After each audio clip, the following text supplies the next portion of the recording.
Hello students. तो आज आपकी पॉलिटी की राजस्थान की जो राज व्यवस्था है उसकी लास्ट क्लास होने वाली है बच्चों। पूरा सिलेबस अपन ने अच्छे से कंप्लीट कर लिया है पेड वर्जन में, और जो ये क्लासें चल रही थी उसकी आज लास्ट क्लास है। आज आपका पॉलिटी का सिलेबस ख़त्म हो जाएगा बच्चों।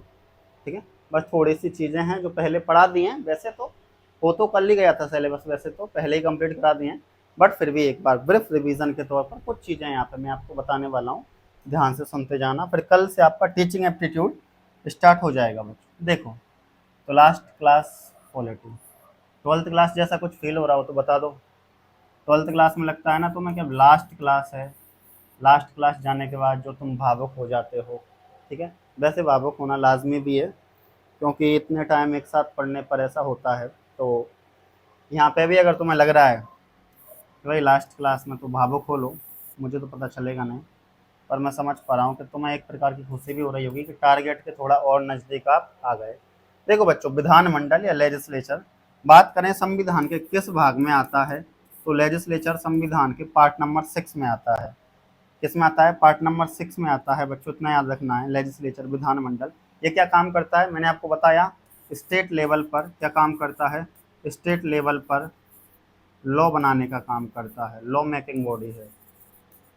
राज्य स्तर पर कानून बनाने का काम करता है कौन? लेजिस्लेचर, विधानमंडल। ठीक है, इसके दो हाउस होते हैं, बताऊंगा अभी। आर्टिकल की बात करें बच्चों तो किस आर्टिकल में आता है? तो आर्टिकल 168 से लेकर के 168 से लेकर के 212 तक आता है, याद रखना। 212 तक आता है, 168 से लेकर 212 तक आता है, इतना याद रखना है। अगर विधानमंडल की बात करें तो ऑर्गन, अगर अंग पूछे जाएं कभी के, ऑर्गन कितने होते हैं? तो 3 ऑर्गन होते हैं बच्चों। और अगर सदन पूछा जाए, हाउस कितने होते हैं, तो 2 हाउस होते हैं बच्चों। समझ पा रहे हो?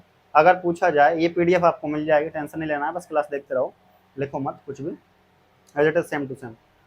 ऑर्गन पूछा जाए, अंग पूछा जाए तो 3 ऑर्गन होते हैं बच्चों, और हाउस पूछे जाए तो 2 हाउस होते हैं बच्चों, इतना याद रखना है। ठीक है, ये बात याद रखना। चलिए आगे बात करें लेजिस्लेचर के ऑर्गन। पहले अंग की बात कर लेते हैं, पहले अंगों की बात कर लेते हैं। विधानमंडल के अंग क्या है, हिंदी में क्या बोलेंगे?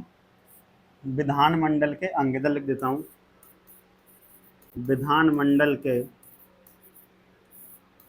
अंग, ऑर्गन ऑफ लेजिस्लेचर। ठीक है, तो यहाँ पर बात करें 3 ऑर्गन होते हैं बच्चों। एक विधानसभा, जिससे लेजिस्लेचर असेंबली बोलते हैं, विधान परिषद, जिससे लेजिस्लेचर काउंसिल बोलते हैं, राज्यपाल, जिसे गवर्नर बोलते हैं। ठीक है बच्चों, अगर बात करें लेजिस्लेचर असेंबली की तो उसे फर्स्ट हाउस भी बोलते हैं, प्रथम सदन, क्या बोलते हैं?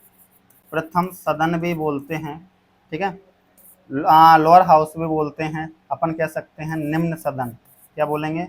निम्न सदन भी बोलते हैं। ठीक है, अस्थाई सदन, तो कह सकते हैं अपन कि भाई ठीक है, ये क्या होता है? अस्थाई होता है। नॉन परमानेंट बोल दो, नॉन परमानेंट हाउस होता है, ये क्या होता है? नॉन परमानेंट हाउस होता है। ठीक है, यंग हाउस, युवा सदन, युवा हाउस भी बोलते हैं, ये युवा सदन बोल दो हिंदी में। और मिनिमम एज कितनी चाहिए बच्चों इसके लिए? 25 ईयर्स चाहिए। कितनी चाहिए? 25 वर्ष आपकी एज होनी चाहिए। ये तो बात हुई किसकी? विधानसभा की। जैसे अपन लोकसभा में पढ़ते हैं ना बच्चों, एज इट इज सेम यहाँ पे अपन ने विधानसभा के बारे में देखा है। अब विधान परिषद के बारे में बात करूँ बच्चों, विधान परिषद के बारे में बात करूँ तो इसे सेकंड हाउस भी बोलते हैं। क्या बोलते हैं?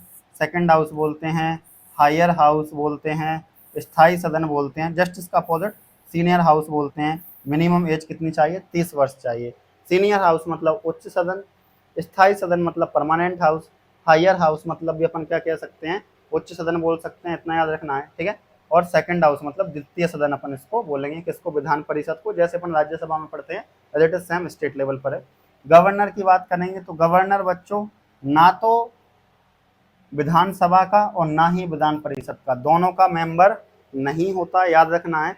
लेकिन जो लेजिस्लेचर है उसका मेन ऑर्गन होता है। जो लेजिस्लेचर है ये वाला विधानमंडल जो है, इस विधानमंडल का मेन ऑर्गन कौन होता है? तो मेन ऑर्गन होता है गवर्नर। कौन होता है भाई? गवर्नर इसका मेन ऑर्गन होता है। तो याद रखना है, राज्यपाल ना तो असेंबली का, ना ही काउंसिल का, ना ही विधानसभा का, ना ही विधान परिषद का, किसी का भी सदस्य नहीं होता है दोनों हाउसों में से। पर विधानमंडल का, लेजिस्लेचर का एक क्या होता है? अंग होता है, अभिन्न अंग होता है, गवर्नर साइन करता है, देन उसके बाद ही कोई बिल पास होता है बच्चों राज्य लेवल पर। अगर बात करें, जैसे अपन बात करें सेंट्रल लेवल पर बच्चों, तो प्रेसिडेंट साइन करता है, प्रेसिडेंट के साइन के बाद ही कोई बिल पास होता है, कोई विधेयक पास होता है। एज इट इज सेम बच्चों, यहाँ पे बात करें, गवर्नर साइन करता है, साइन करने के बाद ही कोई बिल क्या होता है बच्चों, पास होता है, फिर एक्ट में कन्वर्ट होगा, कानून बन जाता है बच्चों। ये सारी बात अपन ने आज जानी है बच्चों, ध्यान से देखना है बच्चों, लास्ट क्लास है, लास्ट क्लास है, ध्यान से देखना है। कंप्लीट है बच्चों, ये कंप्लीट है क्या, ये आगे चला, चलिए बच्चों अगला देखो बच्चों, आगे देखें सेंट्रल लेवल पर भी बता देता हूँ बच्चों, सब पढ़ा दिया है वैसे पहले मैंने, पर फिर भी मेरा मन नहीं मान रहा था, मैंने कहा चलो एक बार और। सेंट्रल लेवल पर अगर बात करें बच्चों, तो सेंट्रल लेवल पर लॉ मेकिंग बॉडी होती है बच्चों पार्लियामेंट।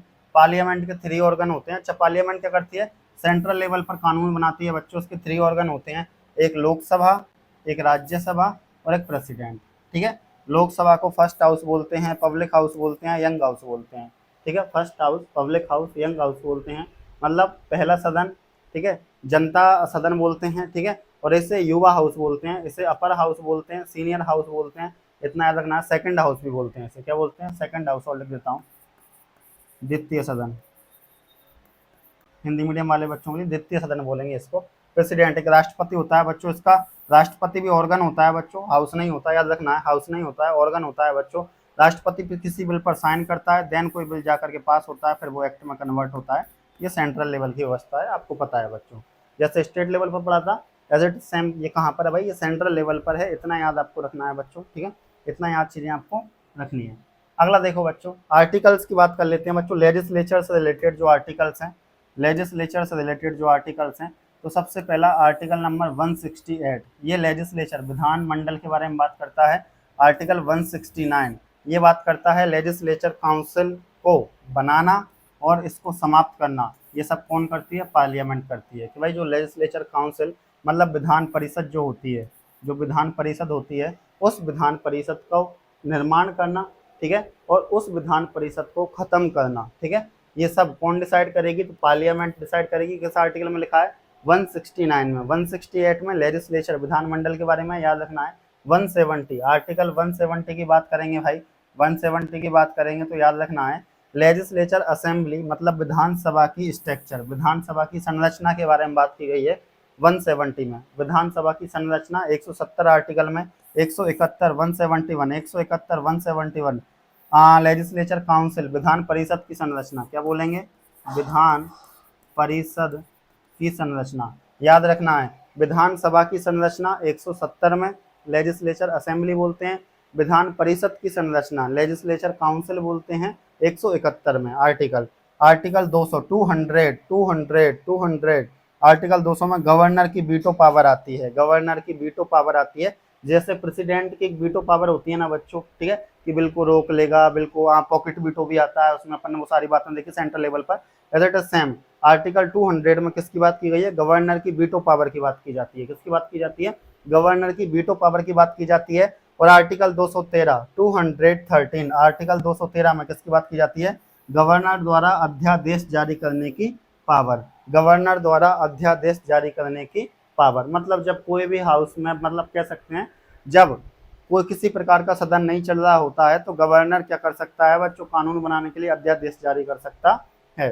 तो वही कह सकते हैं अध्यादेश जारी करने की पावर जो होती है गवर्नर की, आर्टिकल 213 में होती है। इतना याद रखना है, इतना याद आपको रखना है बच्चों। ठीक है, कंप्लीट है बच्चों, एक बार देख लो बच्चों, कंप्लीट है क्या सारी बातें, कंप्लीट है क्या सारी बातें, ठीक है बच्चों, कंप्लीट है। तो इम्पीचमेंट, चलो अब आगे देखते हैं बच्चों। तो जो लेजिस्लेचर असेंबली है, विधानसभा, क्या बोलेंगे बच्चों, विधानसभा और विधान परिषद लेजिस्लेचर काउंसिल, विधान परिषद जो है बच्चों, ठीक है, अगर ये दोनों की बात करें बच्चों, विधानसभा विधान परिषद, तो विधानसभा का कार्यकाल 5 वर्ष होता है। विधान परिषद का खुद का कोई कार्यकाल नहीं होता है, टेन्योर नॉट फिक्स, खुद का कोई कार्यकाल नहीं होता, लेकिन इसके जो मेंबर्स हैं बच्चों उनका कार्यकाल 6 वर्ष होता है। लेकिन हर 2 वर्ष में 1/3 मेंबर का रिटायरमेंट भी होता है, याद रखना है। ठीक है, तो जो विधानसभा है बच्चों उसका तो कार्यकाल फिक्स है, पद ग्रहण करने की तारीख से 5 साल, ठीक है। लेकिन जो लेजिस्लेचर काउंसिल है, विधान परिषद है, उसका खुद का कोई टेन्योर नहीं होता, उसका खुद का कोई कार्यकाल नहीं होता है बच्चों, याद रखना है। लेकिन जो उसके मेंबर्स हैं उनका 6 ईयर टेन्योर होता है, 6 ईयर कार्यकाल होता है। हाँ ठीक है, लेकिन हर 2 साल में क्या होता है, 1/3 मेंबर क्या होते हैं बच्चों, रिटायरमेंट हो जाते हैं। ठीक है, इतना याद रखना है। चलें आगे, देख लो बच्चों, आगे चलें क्या, आगे चलें क्या, चलिए। बस एक लास्ट टॉपिक और है बच्चों अपना, बिल। बिल में भी मनी बिल, वैसे बिल और भी होते हैं पर अपने जो काम आएगा यहाँ पर वो है मनी बिल। कौन सा काम आएगा भाई अपने, अपने काम आएगा बच्चों मनी बिल। कौन सा काम आएगा, मनी बिल, धन विधेयक बोलते हैं। मैं जब भी मनी बिल बोलूंगा, हिंदी मीडियम वाले बच्चे जितने भी हमारे यहाँ इसमें ग्रुप में ऐड, वो सब सोच लेंगे कि भाई मनी बिल बोला है मतलब धन विधेयक की सर बात कर रहे हैं। ठीक है, मनी बिल की बात करें बच्चों तो मैं तीनों ऑर्गन के हिसाब से बताता हूँ। तीनों ऑर्गन किसके, लेजिस्लेचर के। लेजिस्लेचर के जो तीनों ऑर्गन हैं, उन तीनों ऑर्गन का काम क्या क्या होता है अपन कह सकते हैं मनी बिल को लेकर के, वो सारा मैं बताऊंगा आपको अभी। तो अगर लेजिस्लेचर असेंबली विधानसभा की बात करें, विधानसभा की बात करें तो इसका काम क्या होता है, तो देखो कोई भी बिल मनी बिल है या नहीं, इसका डिसीजन कौन करेगा, तो इसका डिसीजन जो लेजिस्लेचर असेंबली है उसका जो हेड है, अध्यक्ष है, वो डिसाइड करेगा, स्पीकर है वो डिसाइड करेगा, याद रखना है। तो लेजिस्लेचर असेंबली, विधानसभा का अध्यक्ष यह डिसाइड करेगा कि कोई बिल मनी बिल है या नहीं है। ठीक है, याद रखना है। अगला बच्चों लेजिस्लेचर काउंसिल, विधानमंडल का जो सेकंड अपन कह सकते हैं कि विधानमंडल का जो सेकंड वो है बच्चों ऑर्गन, जिसको अपन क्या बोलते हैं, लेजिस्लेचर काउंसिल, विधान परिषद। इसका क्या काम होता है मनी बिल को लेकर के, तो मनी बिल को ये 14 डेज तक, 14 दिनों तक रोक करके रख सकती है। अगर बाद में ये 14 दिन बाद कुछ एक्शन नहीं लेती है तो ये अपने आप स्वतः ही पास हो जाएगा, पारित हो जाएगा, याद रखना है। मतलब भाई लेजिस्लेचर असेंबली में तो जो स्पीकर होगा, जो हेड होगा, वो यह डिसाइड करेगा कि कोई बिल मनी बिल है या नहीं। क्वेश्चन आ सकता है कि कोई बिल मनी बिल है या नहीं, है डिसाइड कौन करता है, तो लेजिस्लेचर असेंबली का स्पीकर हेड, इतना याद रखना है।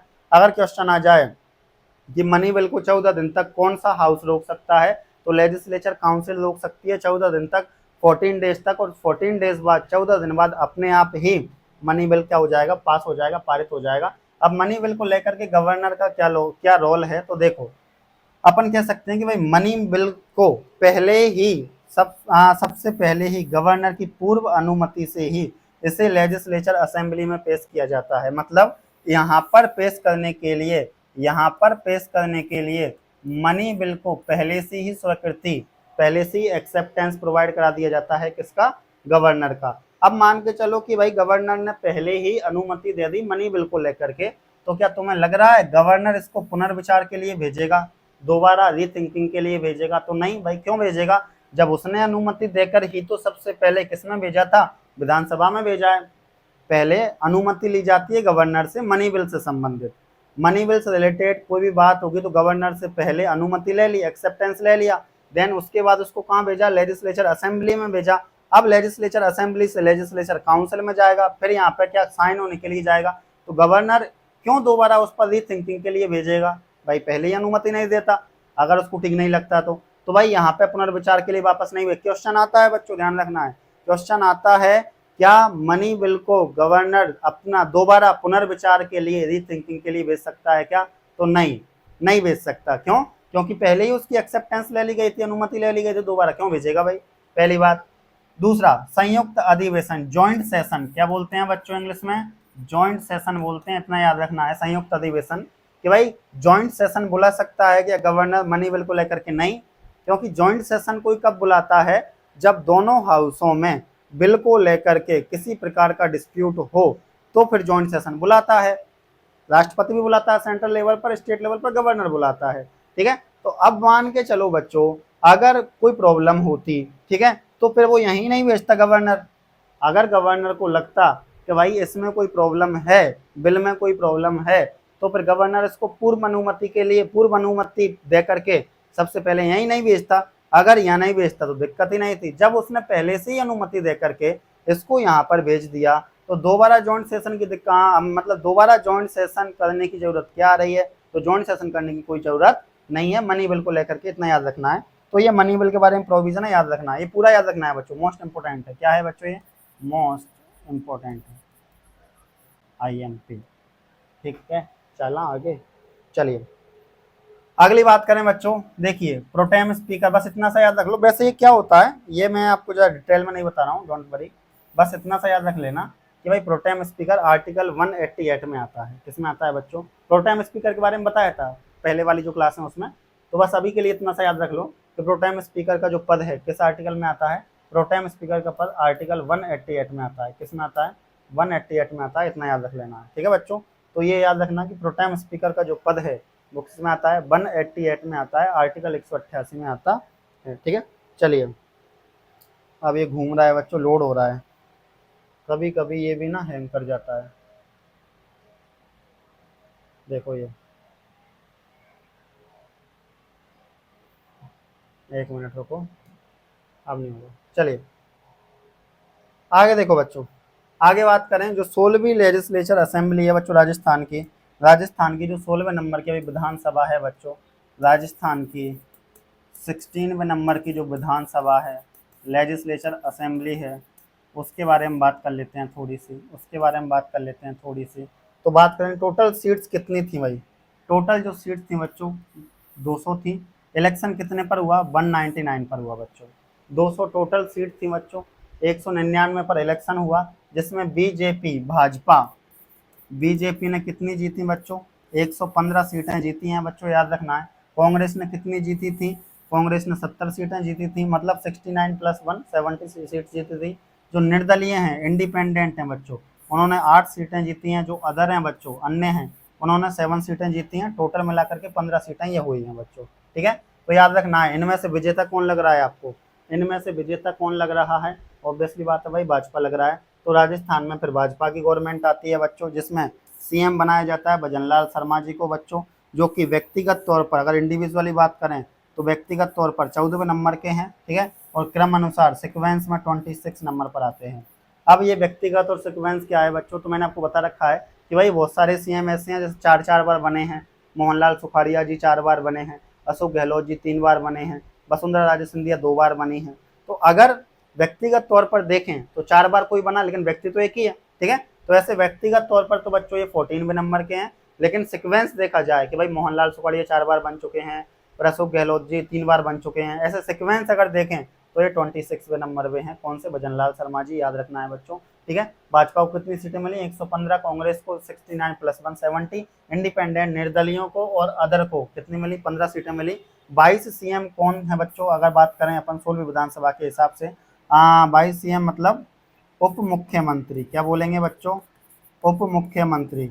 उप मुख्यमंत्री की बात करेंगे बच्चों तो याद रखना है, एक दिया कुमारी के बारे में याद रखना, एक प्रेमचंद बैरवा के बारे में याद रखना। दिया कुमारी, प्रेमचंद बैरवा, दो नाम याद रखने हैं भाई, दो नाम याद रखने हैं, दिया कुमारी और प्रेमचंद बैरवा।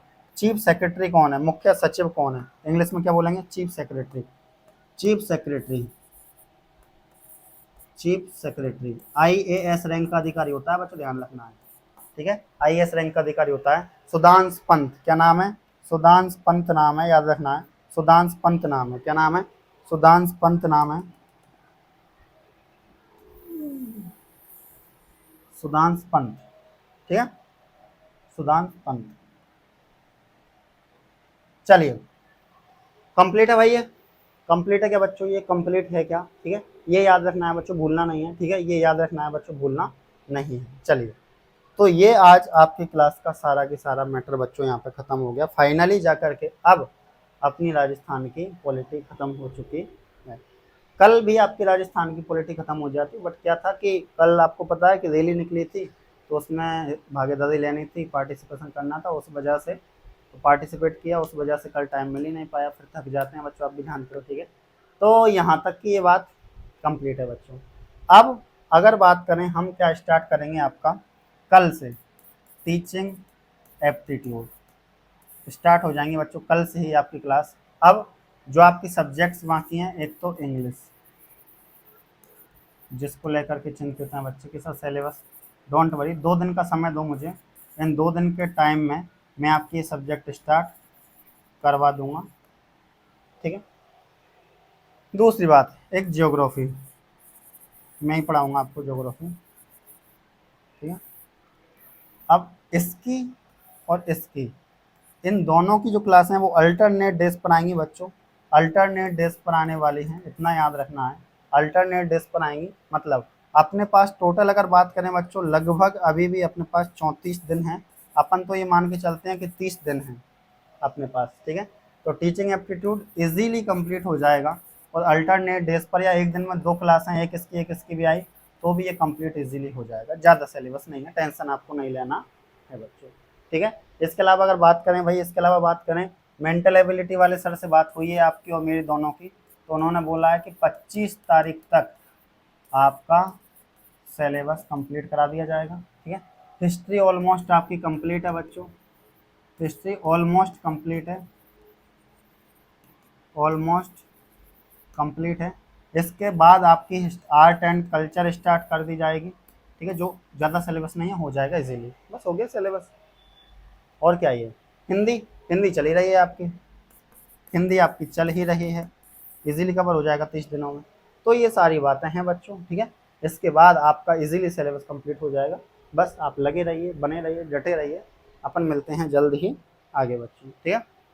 और देखो बच्चों, पढ़ते रहो, क्योंकि आपको जितने भी क्योंकि देखो, आपको पढ़ाने वाले जितने भी टीचर्स हैं अधिकतर प्राइवेट टीचर्स हैं, क्योंकि या फिर अपन ऐसा कहें तो अपन ऐसा भी कह सकते हैं कि अधिकतर गवर्नमेंट जॉब की तैयारी करवाने वाले टीचर्स अधिकतर प्राइवेट ही होते हैं, ठीक है। क्योंकि ऐसा कहते हैं कि जिनके खुद के किस्से अधूरे रह गए हों वो कहानियाँ बड़ी अच्छा लिखते हैं, जिनके खुद के किस्से अधूरे रह गए हों वो कहानियाँ बड़ी अच्छी लिखते हैं, उस वजह से, ठीक है।